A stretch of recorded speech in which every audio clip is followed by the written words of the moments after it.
네, 최전방에서 시작을 분석하고 연구하는 분들은 오늘 장을 어떻게 봤고 내일을 어떻게 전망하시는지 들어보는 시간이죠. 라스트콜 시작하겠습니다. 오늘은 상상증권 신월투자전략팀 팀장 전화 연결돼 있습니다. 안녕하세요, 팀장님. 네, 안녕하세요. 이번 주 계속 만나뵙게 되는 것 같은데요. 네. 오늘 장 같은 경우에는 노이즈는 없었는데 서프라이즈도 좀 없었기 때문에 시장에서는 좀 재료 소멸로 좀 받아들이는 분위기였던 것 같거든요. 팀장님은 오늘 우리 시장 좀 어떻게 보셨는지 의견 전해주시죠. 네, 방금 말씀 주신 것처럼 호재, 호재에 이제 매도하는 새로운 국면들이 좀 펼쳐지는 것으로 판단해 볼 수가 있었습니다. 국내 증시는 말씀 주신 것처럼 전 영업일의 3대 호재라고 할 수 있는 연준 금리 인하, 그리고 상법 개정안 통과, 마지막으로는 한미 정상회담 등 이런 호재들에 대한 영향력이 소멸하면서 차익 매물이 출회되었고 4영업일 만에 하락 전환했습니다.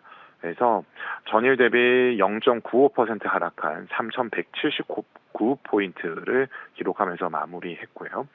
재차 하루 만에 3,200포인트 레벨에서 후퇴하는 모습들 확인할 수가 있었습니다. 외국인과 기관 각각 6,800억 원, 2,600억 원 정도 매도를 했고 개인이 5영업일 만에 순매수 전환하면서 약 8,500억 가까이 담았습니다만은 지수의 레벨은 후퇴할 수밖에 없었습니다. 한미 정상회담발 증시 훈풍에 대한 재료들은 일단락되는 국면으로 판단이 되고요.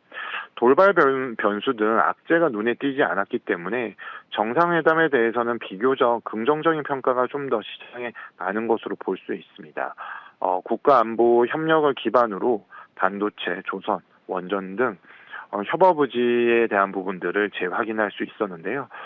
이런 회담에 대한 평가는 별개로 증시에 있어서는 악재가 없었던 만큼 또한 반면에 추가 상승 모멘텀을 제공할 호재 역시 부재했다라고 볼 수가 있겠고 앞서 말씀드린 것처럼 그렇기 때문에 호재에 좀 매도하는 업종별 차익 실현 매물 출회가 좀 두드러진 흐름들을 나타냈습니다.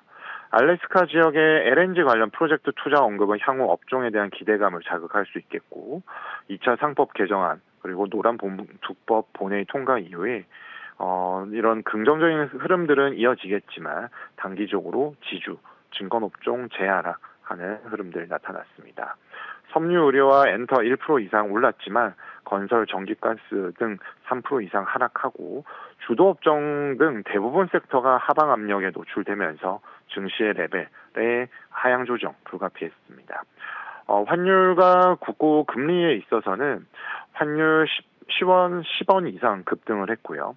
국고금리는 1bp 정도 하락을 했는데 연준의 금리 인하 기대감에 대한 재조정 그리고 한국은행 금통위 대기 모드 등이 이 외환시장과 채권시장에는 각각 상이한 영향력을 좀 미치는 그런 하루였습니다.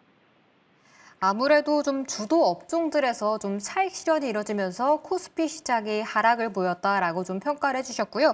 이번 주 금통위 대기 모드에 들어간 만큼 좀 시장은 계속해서 관망세를 보이고 있다라고 오늘장 분석을 해주셨는데요. 그럼 내일까지도 이런 관망세가 지속될 거라 보시는지 내일은 어떻게 전망하십니까? 네, 뚜렷한 제호가 부재하기 때문에 방향성을 탐색하는 국면이 전개될 것으로 보여지고요.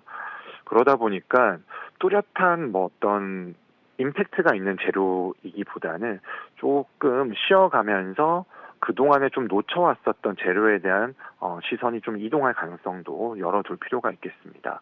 그러면 국내에 있어서는 아무래도 2차 상법 개정안 통과 이후에 자사주 소각 의무화 논의가 좀 본격화될 것으로 보여지고 기업 중에서는 선제적인 소각 가능성을 좀 내비친 기업들이 있기 때문에 이들의 행보에 좀 주목할 필요가 있다라고 보여집니다. 그리고 목요일에 예정된 금통위에 대한 관망 모드는 내일까지 이어질 것으로 보여지는데 금리 동결이 확실시 되기 때문에 성장과 물가에 관련된 수정 경제 전망의 조정 폭이 가장 중요하다라고 보여지고요. 한미 정상회담 재료는 소멸하고 있지만 그룹 총수들의 투자 발표 계속 이어질 것으로 보여집니다. 그 가운데에서 글로벌 협업 관계에 대한 방향성 타진을 할 수 있는데 이러한 재료들을 종합적으로 판단해 본다라면은 지수 레벨의 변동성을 자극하기보다는 종목 및 업종별 주가 차별화를 가늠할 수 있는 대목이라고 판단하고 있습니다. 글로벌 요인으로는 이제 트럼프 대통령이 연준 쿡 이사에 대한 해임 발표가 있었고, 쿡 이사는 법무 대리인을 선임하면서 대립하는 모습들이 있는데, 계속해서 파월 연준 의장에 이어서 쿡 이사까지 연준 인사에 대한 노이즈가 있을 것으로 보여집니다. 그렇다 보니까 금리 인하 기대감이 좀 흔들릴 수 있는 부분들 변동 요인이겠고, 엔비디아가 27일 오후, 그러니까 우리나라 시간으로 28일에 실적 발표가 예정되어 있는데, 실적은 긍정적인 기대감이 높습니다만은 AI 거품론을 불식시킬 수 있을 정도의 서프라이즈가 나오는지가 가장 관건이다라고 보여집니다. 그리고 최근에 중국 증시에 있어서 상당히 좀 상승 모멘텀이 나오고 있는데, 중국 당국의 증시 부양 의지가 좀 확인이 되고 있고요. 중국의 ETF 시장 규모가 5조 위안 돌파하고 소비 섹터가 10년 만에 최고치에 도달했습니다. 그동안의 국내 금융시장은 미국 의존도가 좀 높았었는데요.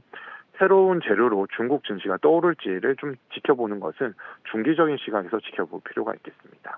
그리고 외환시장에 있어서는 프랑스 집권 여당의 붕괴 가능성이 높아졌기 때문에 전반적으로 유로화를 비롯해서 주요 통화가 좀 흔들리는 모습들이 나오고 있는데, 프랑스 총리가 긴축 재정안 통과시키기 위해서 하원에 대한 정부 신임 투표 카드를 추진하고 있다라는 점이 범여권에 있어서의 불안정성을 내비치고 있기 때문에 당분간 외환시장에 있어서는 이런 정치적 이벤트가 영향력을 행사할 수 있다. 즉, 이 또한 국내 증시에도 영향력을 미칠 수 있기 때문에 좀 지켜볼 재료들이 산발적으로 다변화되는 그런 국면들이 당분간 펼쳐질 것으로 보여집니다. 미국도 그렇고 중국도 그렇고 나올 만한 좀 이슈들이 굉장히 많은 시장이기 때문에 우리 시장 안에서의 재료들로만 좀 찾아가야 하는 과정인 것 같습니다. 그 안에서 좀 놓쳤던 재료, 그동안에 못 갔던 종목들로의 관심을 가져보는 전략도 좀 유효할 것 같다는 내일장 전략 주셨네요. 네, 지금까지 신월 상상증권 투자전략팀 팀장과 전화 연결해봤습니다. 오늘 말씀 감사합니다.